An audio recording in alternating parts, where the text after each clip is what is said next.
Ассалаумағалейкум, қалың елім қазағым, армысыздар алталаш, алдарыңызда Серікжан Біләшұлы. Орыс Қытайдың ымырасы туралы саяси түсініктеме бере кетейік. Қазақстан бұғанға дейін орыстың артқы ауласы болып саналып келді. Қазақ жерінде орыстың әскери полигондары, әскери базалары болды. Күні кешеге дейін Алматының іргесіндегі Саршағанға дейін орыстар зымыранын атып отырды. Ал орыстың Ұланғайыр даласында, қиыр шығысында, Ібір-Сібірінде зымыранын ататын, сынақ жасайтынға жер табылмай қалды ма? Бұның барлығы орыстың қазаққа жасаған зұлымдығы. Болмаса, тұңғыстың Ұлан байтақ даласында атомды жаруға болатын еді. Бірақ орысқа қазақтың алыптары шыққан шығысты, Семейді құрту керек болды. Сөйтіп, атом сынағын Семейде жасады. Әлемде жоқ, ең сұмдық, ең көп атом сынағының Семейде болуы орыстың қазаққа жасаған зұлымдығынан. Орыстың Ұланғайыр даласында ғарышқа ұшатын нүкте жоқ беді. Бар болатын. Бірақ орысқа қазақтың жерінің қақ ортасынан шашу керек болды. Ол үшін Байқоңырды ойлап тапты. Байқоңырдың мына жағы Ақтөбе, мына жағы Қызылорда, мына жағы Жезқазған, Қарағанды, орталық Қазақстан, былайынан шығысқа да қазақ жерінің географиялық кіндігі болып саналды. Сөйтіп, құлаған зымыранның әрбір грамм гептилі қазақтың әрбір жан-жануар өсімдігі, ұшқан құс, жүгірген аңы, екі аяқты бендесінің барлығына зиян салатын уыт ордасы болды. Қазақтың орталық Қазақстаннан уран қазуда солай. Шымкенттің даласынан уран қазуда солай. Қысқасы, орыс тек қазақты қайтсем қырам, қайтсем жоям дегеннен басқаны ойламаған қауым. Енді қазір Қарақытай қаптап жатыр. Қазақтың санасына орыс отаршылдары кезінде сіңдірілген бір қыңыр, қисық, теріс түсінік бар. Қарақытай қаптаса, сары орыс жеті әкеңдей болар деген. Бұл да отаршылдық идеология. Орыс пен Қытайдың ешқайсысы қазақты жарылқамайды. Жарылқайын деп те тұрған жоқ. Өсетін жұрт Қытайдан қашық болар, өшетін жұрт Қытайға ғашық болар деп біздің жаңадан мақал шығарғанымыз да содан. Мына қаптаған Қарақытайды неге қаптатып отыр? Орыстың ықпалынан құтылайын деп па? Жоқ. Бұның барлығы Путин мен Ши Цзиньпиннің ымырасы. Ал орыс салса көндім, Қытай салса өлдім деп отырған ол Тоқайдың сұмырай, сұрқия билігі. Тоқайға оның тағы керек, қазақтың бағы керек емес. Тоқаев қазақтың жауы. Алдыңғы жолы Пекиннің басшысы Ши Цзиньпиннің Мәскеуге барып, көр аузында жанталасып жатқан Путинмен ымыраласып қайтқаны белгілі. Яғни, орыс дәл қазір санкциядан сансырап, экономикасы құлдырап, қансырап отыр. Соңғы тұяқ серперлік шамасы ғана қалды. Сол орысқа арамза Қытай барды. Сөйтіп, енді Қазақстан менің ықпалымда болады. Қазақстанда білгенімді істеймін, сен көрсең де көрмеске саласың деді. Путин не айтады? Оған қару керек. Оның өзі ажал аузында жанталасып отыр. Сөйтті де Путин ладна деді. Ал Тоқаевқа бәрібір. Оған тағын кім сақтап берсе, мынау көтеріліп қайта-қайта жұмыс сұрап, қайта-қайта екі қолға бір жұмыс таппай отырған қазақтың ереуілін кім басып берсе, сол керек болып тұр. Қанды қаңтарда қолы білегіне дейін қанға малынған, қазақтың қанына малынған Қанішер Тоқаевқа тақты сақтау, жанды сақтау. Тақтан айырылған күні жаннан да айырылатынын ол арамза біліп отыр. Сөйтіп, орыс пен Қытай Мәскеуде ымыраласты. Бұл 1881 жылғы Петербор ымырасының 2023 жылғы қайталанған көрінісі. Петерборда орыс патшасы мен Қытай патшасының Іле келісімі, Орыс патшасы менен Қытай патшасының тарбағатай келісімі болған. Бұл келісімді тарихта Петербор келісімі деп атайды. Ал осы келісімнің аясында қазақ жерінің ең шұрайлы жер жаннаты Жетісуы Қағекке айырылды. Іле дариясының басы Қытайда қалды. Қазіргі Іле, Алтай, Тарбағатай, Сайрам, Буратол, Жыңғылды, Тақия, Баркөл, Мори сөйтіп Қытай жері болып қалды. Яғни қазақтың жерін Қытай мен Орыс Петербор келісімінде 1881 жылы Қағекке бөліп алған болса, осы жолы Мәскеу келісімінде, құпия келісімде Путин мен Ши Цзиньпин қазақ даласын тағы да екіге бөлуді уағдаласты. Соның нәтижесі Қытайдың қазақ жеріне визасыз кіруі. Оған Орыс көзін жұмып қарады. Неге? Қытайдың әскери және қаржылық көмегін алу үшін Орыс бұған көнбеске шарасы қалмады. Ал ортасында қазақ отыр. Біресе Орысқа жалтақтап, біресе Қытайға жалтақтап. Орыс жаума, Қытай жаума деп оттаған сөз. Орыс та, Қытай да, Қызылбас Иран да тарихтан бері қазақтың үш ата жауы. Қазақтың үш жауы бар. Ол үшеуі де көршіміз Орыс, Қытай, Иран. Иран ертедегі ескі жау. Бүгінгі күнде бүгінгі тарихи жадысы солғындаған қазақ ұмыттыңқырап қалған жау. Бірақ санамызға мың-сан сектаны тықпалап, әбден руханиятымызды құлдыратқысы келген бұл жау кезінде жерімізге де көз алартқан. Әйтпесе Каспийде бұл Қызылбас сарттың қақысы жоқ еді.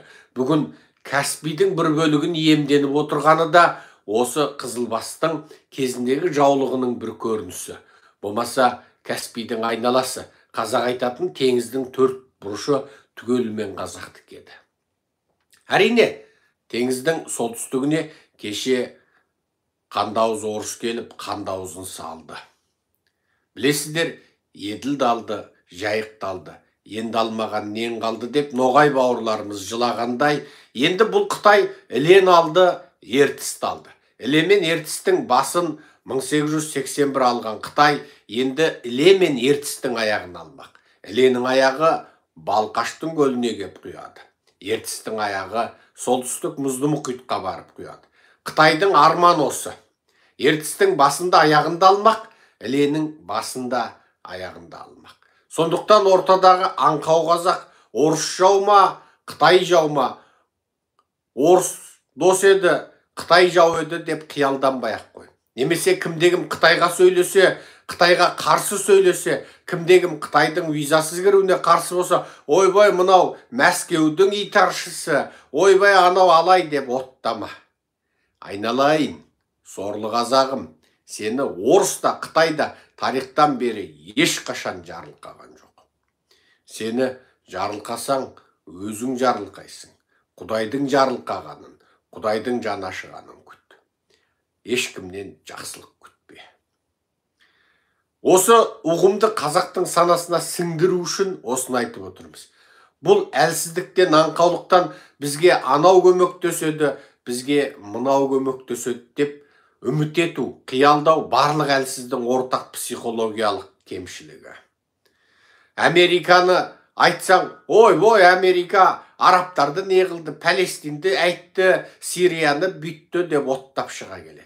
Онда отыр, Марстан көмек күт, онда отыр, Юпитерден біреу кеп көмектеседі деп. Онда отыр, қиялдап, ғарыш адамдары кеп қазаққа көмектеседі деп. Саған ешкім көмектеспейді.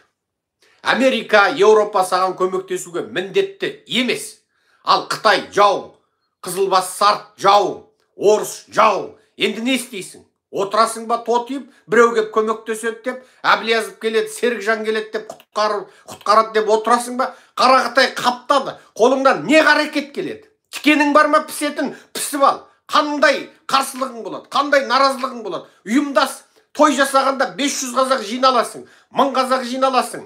Болат Назарбаев палау басса 10 000 қазақ жиналасың Шымкентте. Қарақытай қаптап жатқанда 5 қазақтың басы қосылмаса, жиын өткізе алмасаң, конференция өткізе алмасаң, плакат алып көшеге шыға алмасаң, кем дегенде Құдай берген үйіңдегі аулаңда отырып, бір наразы болған видеоңды сөйлеп, желіге сала алмасаң, атаңның басына адаммын деп отырсыңдар ма? Көкте Құдайдан қорықсаңдаршы, Жерде адамнан ұялсаңдаршы. Қара Қытайды қаптатып қойып, ертең бүкіл кәрі қызыңды Қытайдың құшағына беріп қойып, Қытайдан туған жиендеріңді құшақтап отырайын деп отырсың ба? Мына Қытайдың зұлымдығын айтып біз жылағалы қанша уақыт болды? Көзімізден жас та шықпас болды қазір. Бұл Қытай, бұл жер бетінде бұндай зұлым халық жоқ. Бұл Қытай жер бетінде бұндай жауыз халық жоқ. Бұл Қытай 1,5 миллиард. Бұл табиғи өсіммен көбейген халық емес. Бұл қазақ сияқты сорлы бишара аузын қайсы десе мұрнын көрсететін бәленбай мың халық. Бір халық емес, екі халық емес, мың халықты жұтып алып отырған аждаһар бұл. Жұтып алады.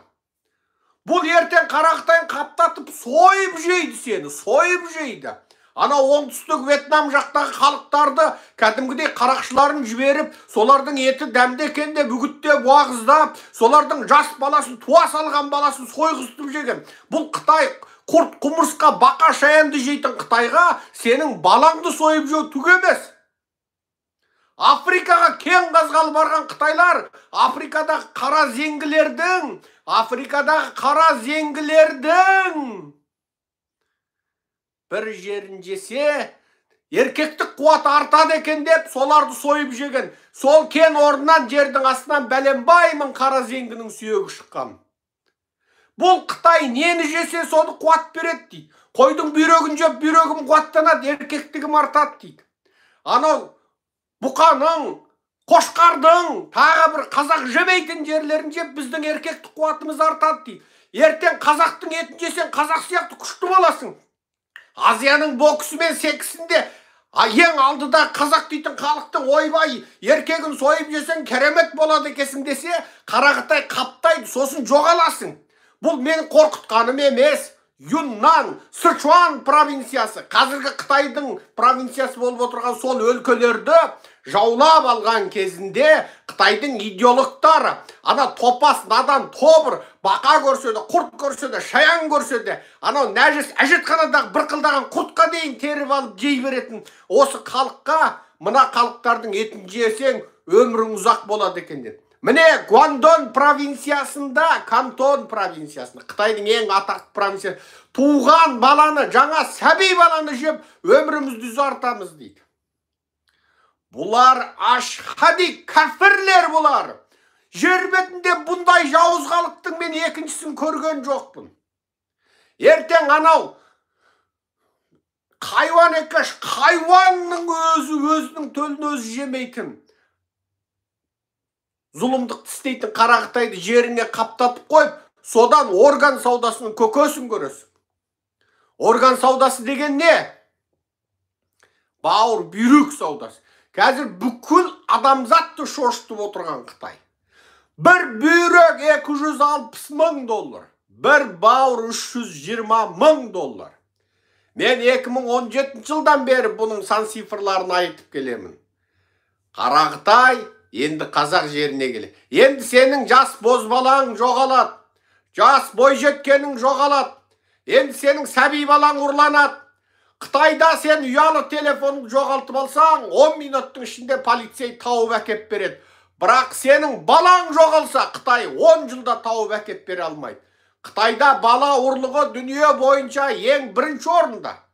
Сен Қытайда интернеттен VPN қолдан, не түрлі хакерлік жолмен бір пост жазып қалсаң, компартияға күдік келтіріп қалсаң, немесе коммунизмге күдік келтіріп қалсаң, неге солтүстік Корей, кедей, егер коммунизм жақсы болса деп жазып қалсаң, немесе солтүстік Корей неғып оңтүстік Корей сияқты дамымай қалды деп, яғни оңтүстік Корея капитализм, демократия, солтүстік Корей социализм, ол неғып кедей болып тұр деген бір ауыз сөз жазып қалғаның үшін сотталып кетесің. Сені тауып алады қай жерден жазсаң да. Бірақ Қытайда жоғалған бала табылмайды. Неге? Ол Қытай коммунистік партиясының бизнесі. Қытайда сонда киім-кешек бизнесі, азық-түлік бизнесі, басқа өндіріс құрып қалды ма? Жоқ. Қытай коммунистері адам ағзасы бизнесін ашу арқылы бұның табысы сұмдық. Бір адамның ішкі ағзасынан олар $1 миллион жасап отыр. Және осы арқылы бүкіл дүние жүзінің бандиттерін, бүкіл дүние жүзінің диктаторларын алақанын ұстап отыр. Мына арабыңның шейхтарынан тартып, патшалары, ханзадалары, анау бір басында бәленбай жүз тоқалы барлар, бұлар бүйрегін кәдімгі байпақ ауыстырғаннан арман ауыстырады. Сен байпағын құрттап шіріп, сасып байпағыңды 10 жылда бір жаңа байпақ ауыстырсаң, арабың 2 күнде бір бүйрегін ауыстырып жүр. Соның бәрін жасап отырған мына зұлым Қытай. Енді ертең қазақ даласында келеді, балаң ұрлайды Қытай. Балаң ұрлап, қолынан келсе бауыр бүйрегін сатып $1 миллион жасайды. Қолынан келмесе балаңды сойып жеп алады. Бұл тарихта шын болды. Вьетнамда, Юннанда, Вьетнам шекарасында, Вьетнамға шекара Қытайдың оңтүстігінде хмоңдарды, жуаңдарды жаулап алғанда, олардың адамдарын сойып жесең, өмірлерің ұзақ болады деп, ең соңында сол қарапайым Қытайдың әскері емес, жай халқы аң аулағандай аулап жүріп, сол халықтардың көзін құртты. Қарақытайды қаптату, қазақты жою. Орыс қырып таусалмаған қазақты Қытайдың демографиялық құла тасқында жоқ қылу. Ойлан қазақ. Тағы қайталап айтам, орыс құтқарушы емес. Тағы қайталап айтам, Қытай ата жау, орыс ата жау. Осы ата жаулардан сені ешкім құтқармайды. Америка міндетті емес, Еуропа сенің нағашың емес, сені ғарыштан, Марстан біреу кеп жат жұлдызды құтқармайды. Оянбасаң, сені Құдай да кеп құтқармайды. Жараттым, жаралу менен, жаралу өзіңнен, деді Құдай. Бұл дүниеге Құдай килікпейді, сені жіберіп қойды, емтиқан тапсыр деп, қолыңа қалам қағазыңды беріп, емтиқан тапсырасың. Құдайды Құдайға тапсырдық десем, Құдай тек ақиретте сұрақ алады. Ақиретке дейін сонда Қытай мен орыстан кек алмаймыз ба? Құдайға тапсырдық деген әлі жетпеген ақиретшіл. Ол бір нәрсе болса, бір жұмыс болса, Құдайға тапсырдық. Қытай Құдайдан құдіретті емес деген бір есекпастар қаптап кетіпті. Ей, Құдайға тапсырма. Құдай бұл дүниені бізге тапсырды. Құдайдың бұл дүниеде сұрағы болмайды, бұл дүниеде амал бар, қарекет бар, бұл дүниеде сұрақ жоқ, сұрақ ол дүниеде болады. Егер кім-дегім қарекетсіз жатып алып Құдайға тапсыра берсе, ол діннен шығуы мүмкін, ол кәпір болып кетуі мүмкін. Жау еліңе келгенде Құдайға тапсырдық деп жатсаң, кәпір болып кетуі мүмкін. Ей, Алланың соңғы елшісі Мұхаммед Мұстафа саллаллаху алейхи уассалам жауға шапты ма? Шапты. Құдайға тапсырдық деп, сәлдесін орап ап, намазын оқып, жатты ма сол кісі? Жоқ. Ей, сол кісі Мединеге жау шапқанда Мединені айналдырып, ор қаздырды ма? Бұрынғы арабтың жері құмды болды. О кезде ор қазу жоқ болды. Сонда Қызылбастан барған бір сахабасы, біз ор қазатынбыз, қаланы айналдырып деді. Соны біліп, қабылдап, ор қаздырды. Әскерін жаттықтырма? Жаттықтырды. Қалай шабады, қалай екі жаннан екі бүйірден қысады, қалай кері шегініп кеп арттан ұрады. Жаттықтырды ма? Жаттықтырды. Қару жасатты ма? Жасатты. Жебе жасатты ма? Жасатты. Ей, Құдайға тапсырдық деп, сол кісі неге жатып алған жоқ? Ей, қазақ ау, ей, қазақ, сен Құдайға тапсырғыш қазақ. Жастықты биік қойып, Құдайдан құдіретті емес, Құдайға тапсырдық деп қой. Құдай саған қай кітабында уәде беріпті? Қазақ, сен ұйықта, мен бәрін өзім құра, былай келсе орысты қырып тастаймын, былай келсе Қытайды қырып тастаймын деп, Құдайдың саған берген контракты бар ма жазбаша, нотариалды түрде? Мына қазақтың барлығы дерлік психикалық ауытқуға ұшыраған халық. Бірдеңені айтсаң, дінін алып шығады қалтасынан, байпағының арасынан. Бірдеңені айтсаң, дамбалының ішінен бірдеңесін алып шығады, сонымен отырады, қарекетсіз. Ашейін қазақ, Құдай кеп құтқарады деп. Арам қатасың қазақ. Орыс пен Қытайға қарекетіңмен қарсы тұрмасаң, арам қатасың. Және содан кейін Құдайға өкпелі бол дүниеге бар. Құдай, мен саған тапсырсам, сен не құтқармадың десе, Құдай сен тозағына жібереді. Сонда бұл дүниеден бір қорлық көріп, о дүниеде Құдайдың тозағына түсіп, Құдай айтады, мен саған бүкіл заңды жазып саған жібердім ғой. Маған тапсырма дедім ғой. Сен өзің менің заңдарымды, менің кітабымды дұрыс оқымаған топас екенсің, бар шық тозаққа дейді ғой. Мына Құдайдың заңын түсінбегенде Құдай атады қазақтар. Соны түсініңдерші. Көктен Құдай келіп енді мына жаман Қарақытаймен соғыспайды. Осыны көздерің елестетіңдер. Құдай көктен түсіп, Қорғастың шекарасына барып, қаптаған қалың Қытаймен найзаласып отырмайды. Оян қазақ. Өзіңді өзің құтқарасың қазақ. Ызаланып, қатты айтсам айыпқа бермеңіздер. Мені жек көре беріңіздерші. Біреуге қазандай басым, біреуге табақтай бетім ұнамайды, біреуге даусым ұнамайды. Мен ешкімге ұнауға міндетті емеспін. Тура сен де сондайсың. Сенің жүрісіңде, күлкіңде, өзіңде, сөзіңде біреуге ұнамайды. Қазаққа ұнайтын идеал адам ешқашан жер шарына келмейді. Бұл қазақ іздеп жүріп таптым, ойбай таптым, тырнағының астынан кір таптым деп мін іздейді. Бүкіл қазаққа ұнайтын идеал адам шықпайды. Көктен пайғамбар түсіп қалықтап отыр, періштелер қанатына мінгізіп алып кеп, көктен түссе де қазақ бүйтіп отыр, бір мін ойлап таба салады. Сорлы қазағым оу, ананың анау, мынаның мынау ұнамай отырғанда тозақтың төрінен бірақ шықпа. Онсыз да ең сорлы қауым болып отырсың. Әлемдегі ең кең жерде өліңде тіріңде, өлің үйге тірің көрге жармай отырсың. Өзің жұмыссыз отырсың. Мұнай мен газ, алтын мен күмістің үстінде отырып, бұтыңда дамбалың жоқ, қайыршы болып отырсың. Өзің жұмысқа жармай отырып, Қарақытайды қаптатып, бізге жұмыс береді деп отырсың. Бұның барлығы мынау зұлым Тоқайдың иттігі. Оян қазақ. Мынау Назарбаевтық, Тоқаевтық режимді құртпай, адамша өмір сүре алмайсың қазақ. Жақсы, аман сау болыңдар. Сосын ойламаңдар. Әбілязовқа, Серікжанға маған бар ғой, маған мына Америкада маған еш қиындық жоқ. Жақсы өмір сүріп жатырмын. Жақсы өмір сүріп. Өзімнің қарақан басымды, қарнымды ойласам, маған Америкадан рахат жер жоқ. Америкадан рахат жер жоқ. Заң салтанат құрған, медицинасы тегін, рахат маған. Мен немін едім?